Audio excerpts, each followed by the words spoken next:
ఎన్నికల మేనిఫెస్టోను ప్రకటించిన ఆనాటి కుప్పం ఎమ్మెల్యే అని మాత్రమే ఎమ్మెల్సీ రమేష్ యాదవ్ అన్నారు.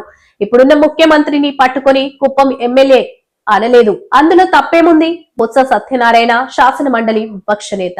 కనీసం వారితో చర్చించే సమయం కూడా ఇవ్వకుండా వాళ్ళని ఇబ్బంది పెడుతున్న విషయం మా దృష్టికి వచ్చింది.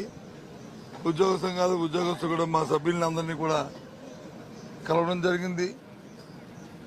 ఆ నేపథ్యంలో ఈరోజు మేము దాన్ని శాసనమండలిలో ప్రశ్నిస్తే ప్రభుత్వం వచ్చిన నిర్లక్ష్య వైఖరితో వారు ఇచ్చిన సమాధానానికి సంతృప్తికరంగా లేకపోవడమే కాకుండా, సంతృప్తి అంటే కొనేదో చెప్పిన తేదీని కాదు ఇంకా ముందు పెట్టడమే కాదు, అసలు తేదీ ప్రకటించమంటే దాని గురించి ఆలోచన చేయలేదు.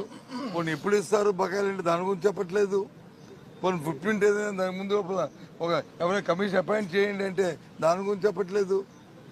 ఏ విషయం కూడా వాళ్ళకి క్లారిటీ లేకపోవడం వల్ల మరి ఉద్యోగులు తెలుపుతున్న నిరసనకి మద్దతుగా వాళ్ళు మా ఆందోళన వాళ్ళ బాధను అర్థం చేసుకో వాళ్ళ బాధకి మద్దతుగా మరి మేము ఇవాళ హౌస్ నుంచి వాకౌట్ చేయడం జరిగింది.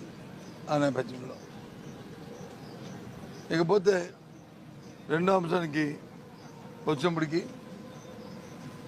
ఇవాళ ఏదైతే గత కొంతకాలంగా ఎస్సీ వర్గీకరణ మీద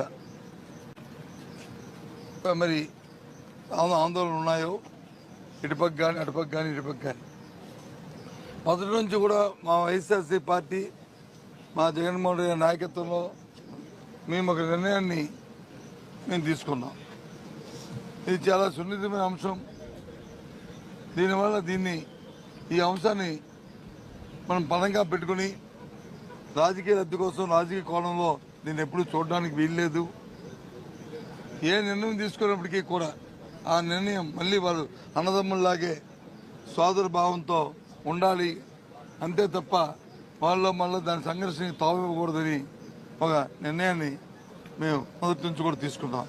దానికి కట్టుబడే ఇవాళ మరి అత్యున్నత సుప్రీంకోర్టు ఇచ్చిన ఆదేశాల ప్రకారము ఇవాళ తీసుకున్న నిర్ణయాల ప్రకారము దానికి మద్దతు ఇచ్చి సోదరభావంతో మరి ముందుకు వెళ్ళాలని, సోదరభావంతోనే ఉండాలని, ఆ వర్గాల్లో ఎవరు కూడా మరి పర్మిషన్లు రాకుండా కల్మిషన్ లేకుండా ఉండాలని వైఎస్ఆర్సీ పార్టీ కోరుతుంది. ఎందుకు కోరుతున్నా మనకు తెలుసు. ఎప్పుడు కూడా వైఎస్ఆర్సీ పార్టీ జగన్మోహన్ రెడ్డి నాయకత్వంలో ఎస్సీ, బీసీ, ఎస్టీ, మైనారిటీ సమాజంలో మరి సమాజంలో సమాన సమాజం ఉండాలని, డాక్టర్ బాబాసాహెబ్ అంబేద్కర్ తన ఆశయాలతో సిద్ధించే ఉండాలనే ఉద్దేశంతోనే ఆ రోజు నామినేషన్ పదవులు ఇచ్చిన, ఆ రోజు స్థానిక ఎన్నికల్లో నిలబెట్టిన 50% మరి ఈ వర్గాలకు వచ్చి ఇచ్చిన విషయాన్ని కూడా మరి అక్కడ గుర్తు చేస్తాం. ఆ నేపథ్యంలోనే ఈ రెండు వర్గాలు కూడా కలిసి ఉండాలనేది మేము ఎప్పుడు స్వతభావం తెలాలని మరి కోరుకుంటూ ఆ అంశం మీద కూడా జరిగింది. ఇక మూడో అంశం వచ్చినప్పటికీ ఈ బీఎస్సీ మీటింగ్లో చర్చలు ఏ అంశాన్ని చర్చించాలన్నప్పుడు మేము సూపర్ సిక్స్ కూడా చర్చిస్తామంటే ప్రభుత్వం వచ్చి కాదు మేమే దాన్ని ప్రతిపాదిస్తాం, మీరే చర్చిస్తామని చెప్పి వారు చెప్పడం జరిగింది. సరే, మీరు పెట్టినా మేము పెట్టినా చర్చ జరగాలి, వాస్తవ విషయాలు ప్రజలకు తెలియాలి. ఏమిటో సూపర్ సిక్స్, మీరు సూపర్ హిట్ అంటున్నారు, కానీ సూపర్ సిక్స్ బాబు ఇచ్చిన గ్యారంటీ అది మోసమని మేమంటున్నాం. 16 నెలలు అయింది. ఒక 1000 రూపాయలు పెన్షన్ పెంచి ఇచ్చిన మాట కాకుండా ఒక 3 సిలిండర్కి ఒకటో 60 సిలిండర్ ఇచ్చి మరి ముందుకెళ్తున్న ఈ నేపథ్యంలో మీరు సూపర్ సిక్స్ అంటే ఇంకా ఉన్నాయి కాబట్టి దాని మీద చర్చకి అవకాశం కావాలని కోరాం. అది చర్చ జరుగుతున్న నేపథ్యంలో వాళ్ళు ఇచ్చిన మేనిఫెస్టోనే మా సభ్యుడు ఏదైతే వాస్తవంగా ఏదైతే ఉందో ఆ వాస్తవాన్ని వాళ్ళ ఎన్నికల ముందు మన ఆనాడు చంద్రబాబు నాయుడు గారు ఆ ఇచ్చిన మేనిఫెస్టోని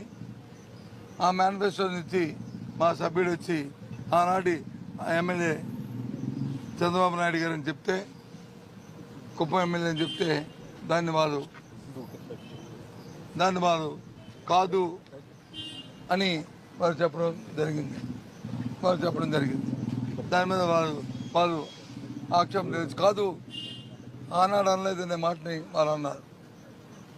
సరే, ఒకవేళ ఆనాడు మా ఎమ్మెల్యే మా సభ్యుడు అనకపోతే స్పీకర్ గారు ఏ రూలింగ్ ఇస్తారు రూలింగ్కి మేము కట్టుబడి ఉంటాం దాన్ని. కానీ సభా సాంప్రదాయాల ప్రకారము అందరూ కూడా గౌరవంగా ఉండాలి, సభ గౌరవాన్ని పెంచాలి.